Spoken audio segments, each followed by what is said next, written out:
I am aghast at this display. Like we like to think of ourselves as kind of NPR adjacent. Do you think? I mean, it's got to be a criminal offense to like a corpse. No, I would actually. Yeah. There's no. You want to like have a wide brush for people who like to do things with corpses because it's frowned upon. Fine. It's gross. I'm not trying. They're going to get a disease and then bring it to the rest of us. They're going to catch some fucking corpse disease. LGBTQN. Okay, like it's happening. So wake up.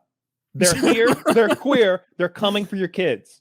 They're coming for your. They're coming for your grandparents in your in the graveyard. Bring out your young and your old. The LGBTQN is here. Well, they want to. QN. I just saw you at the end. I slipped back. And we're coming for your kids and your dearly departed. Yes, your dearly departed. We got you at both ends of life. Who is it? LGB. That's just the first three. Lesbian, gay, bisexual. I know they're trying to get a divorce from the rest of the letters. Yeah. Are we LTG? Well, the Q is for queer. LGB, right? I think you're right. I think the G is first. That's also not fair. Why did the gays get preference over the bis? The bis do all the things the gays do and more. I hear you. But I like now we're throwing on some T's, some Q's, and we just put an N on there for some reason.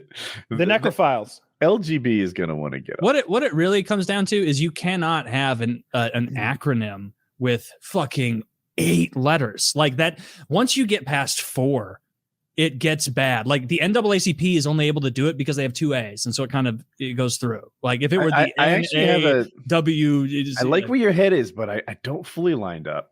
The problem isn't too many letters. It's not enough vowels. If they were like the Lambda group with a good 7 letters, like I could work with that. Yeah. They had something like Radar's not too many NAMBLA. letters. NAMBLA. Well, that's a solid acronym. That they figured is that the North American Man Boy Love Association? They cracked the code on good. I like that. That they want to separate themselves from those foul European man boy lovers and their disgusting ways. Sure, we like this too, but we're not French. You don't want to be accused of being Greek. Yeah, I will not be accused of being French when I'm sitting outside of a middle school with binoculars. That's one of my favorite lines in fucking 300 is where like, well, the boy lovers in Athens. It's like, you guys kind of did a little bit of that too, man. Yeah, they did. Or they just hate the Democrats and the left so much. Like there's a lot of that where they're like, I don't want this being taught to my kids. A lot of times they hate the flag bearer. A lot of times they hate a fake version of the Democrats, which is a frustration I have. Like mainstream Democrats are not trans people participating in girls' sports. That's a really weird, odd case that gets way more attention than it deserves. Mainstream Democrats weren't for Sharia law 4 years ago when that's all they talked about. It seems like they drum up make-believe lefty that everybody hates. Well, the trans thing is a good example. That gets way more attention than it really should. I agree. I mean, it gets attention. I think we all agree. It should, way more attention than it should. Yeah, there's no reason to have it that much attention. But like, parents are obsessed with it because they have a strong opinion about their kids in school. Like, I think people are currently obsessed with it because certain media organizations beat the anti-trans drum every single day, and they make it seem like trans people, they're everywhere. Check your couch cushions. There's trans people. They're trying to make your kids trans. There's teachers trying to brainwash your kids. And I think it's also like shit like Pride Month and whatnot, where like everybody's changing their shit. There's flags everywhere. It's like it's the most in your face that it's ever been. At least that it's my experience this year. Like it's well, it's kind of everywhere. Yeah. And then you'll have that, and then you'll have the dissenters commenting on that, and you're just kind of creating this perpetual media cycle of people getting mad at shit. I don't know.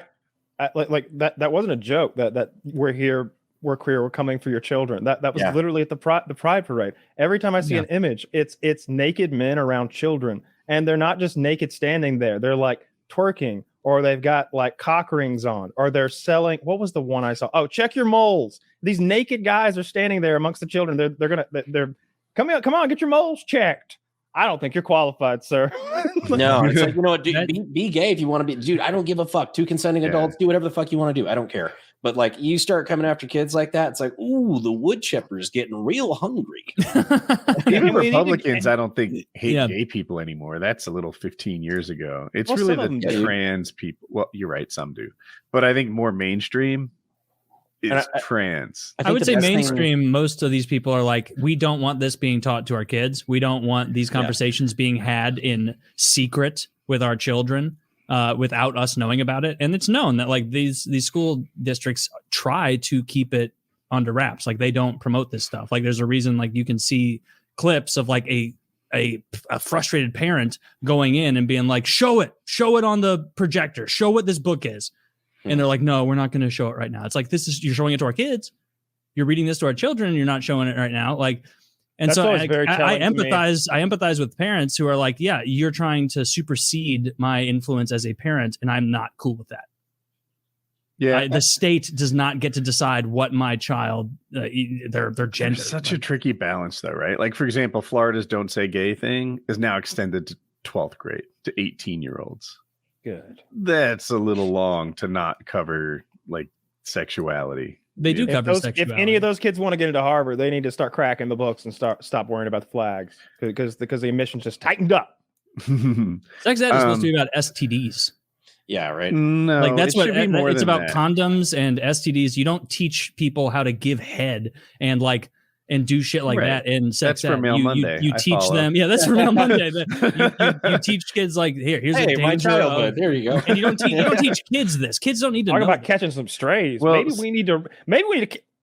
Never mind. There's no reason to like keep a kid from their innocence. So you don't need to know that. I'm kind of with you. Like you don't teach kids how to give head. Yeah, right? Sure. Fucked up. But you do need to teach kids enough that they can identify good touch and bad touch. One of the reasons they started teaching sex ed in like 4th grade was so the kids could recognize if they're being molested. How about this? Do you think if they said we can teach good touch, bad touch, and STDs, that the left on this issue would go, okay, we're good? Nope. Because I don't think that's the agenda at all. And that's not what they're going for. And the biggest thing that I don't like is that, you know, whether you agree with this or not, your tax dollars are being used to fund it. That's, you know, because the government has a monopoly on schools. And Nick Merck's guy is right. Leave kids alone. What they want to do is they want to take this. They want equal. They want this book where look. These are the ways sex can be had. Here's what 2% of people do. Here's a whole book about it. We're going to learn about it today. Next week we'll look at that thing that 99% of the rest of you do. And you know what I mean? Like I don't know why we have to walk through I saw the kids running down the hallway, and the whole hallway is a goddamn rainbow like circles that they're running through, and they've all got gay flags, and it's just like. This is like 8% of the population that's gay, right? Or something like that. Some tiny little fraction of people who are gay. And we're having a goddamn month celebrating the sex organ they like. Like, I don't fucking care. But now you have I'm not saying we should round them up or anything. I'm just saying don't celebrate that. The scenes you're talking about like sound kind of bad. That's never what me or any of my kids saw. So I'm like, it sounds like someplace needs to be cleaned up. Though, right? When your kids were in school and when you were in schools. I had a friend of mine who is I'm talking about what I see on the internet. I had a friend of mine who's on the school board of a place here in Missouri show me like pictures of a book that they were promoting for like first graders, and it was unreal. I was like, oh my, I thought this was a California thing. Like I didn't. Until he showed me. I didn't know. And he's one of those guys who's there. He has young kids. He's like me and the rest of the parents there. All of us are on the same page. It is the teachers we are against. Yeah. And then you see stuff like this, and you also have a generation of, attention and affirmation deprived kids that are looking for, basically affirmation anywhere they can find it. And you're like, oh yeah, but this group of people that you can just choose to be is super celebrated. We have a whole month and we just want to lift these people up. And you're like, oh fuck, maybe that's me. Which is why, like, I feel like, if you're gay, you're gay, whatever, dude. I don't care. But like, this is just like the FFA, the Future Farmers of America. They come in on club day. All the other clubs, like, you sign up for us, or maybe the FFA. We got free biscuits twice a month. Y'all want free biscuits? Because we got an unlimited biscuit budget over here. We all joined the Future Farmers of America. Poor chess club over there. Well, they got some croissants in there. Those little fucks. If you guys have your way with policy, you're going to raise a generation of women that can't suck dick. Do you want to live in that world? I don't want teaching kids how to have sex. I don't want a fourth grader kids who knows how to Who suck better, dick. Taylor? It's a place of learning. That's what you want. You want a fresh out of college, fucking 24-year-old teaching your kids about intimate things. Yeah. Who the? No. I mean, that's what I want personally. Tell me, what's she wearing? Yeah, it's wild. 24-year-old sex ed teacher, huh? Yeah, like blonde, her tight skirt, no underwear. That sounds terrible. Dude, that would be like the funniest like creep at a local community college. A guy who never graduates, but he just takes sex ed classes. He's teaching sex ed in college. I mean, I guess for this guy, yeah, he's majoring in it. You just keep failing with that banana. If you could just help me. If you could just help me. They're like, God damn, you're terrible at this. I get so nervous around you, Miss Johnson. This is your sixth semester. You're 41. I know for a fact you're a certified electrician. You don't need a job. You just keep making me explain to you how to eat pussy every week. Every week you raise your hand because you're the only person who takes this class, but it's subsidized by the state. So as long as you're taking it, I make my living. And so it just you guys all want to live in the world I would create. Thin people learning about sex constantly. That's what it is. This is a sitcom now. The Perv. It's called The Perv. It's called The Perv, and it's a 61-year-old man who is always talking about the next chapter in his life, but makes no efforts to go there. And he moved right next to the professor. She's in an apartment now. He's in the apartment next to her. His wife still lives at home. It's like a rocky relationship. You know what? I'm not going to say anymore. I'm going to write this. This is a good ass idea. Sell that to Amazon. That sounds good. Yeah, I'm gonna sell that to Amazon, or I guess Netflix. Netflix will buy anything.